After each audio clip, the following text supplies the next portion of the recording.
మీరు ఆగండి madam. Madam phone చేసి నిజం చెప్తారా పోలీస్ కంప్లైంట్ ఇవ్వమంటారా? అవును మేడం, అడిగినా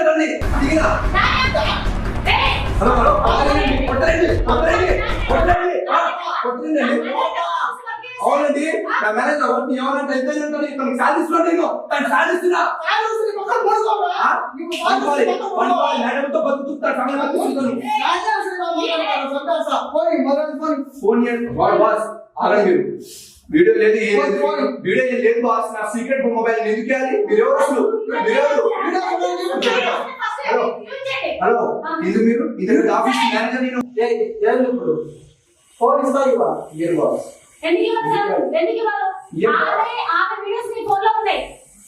అసలు చెప్తానండి. చెప్పండి ఎవరు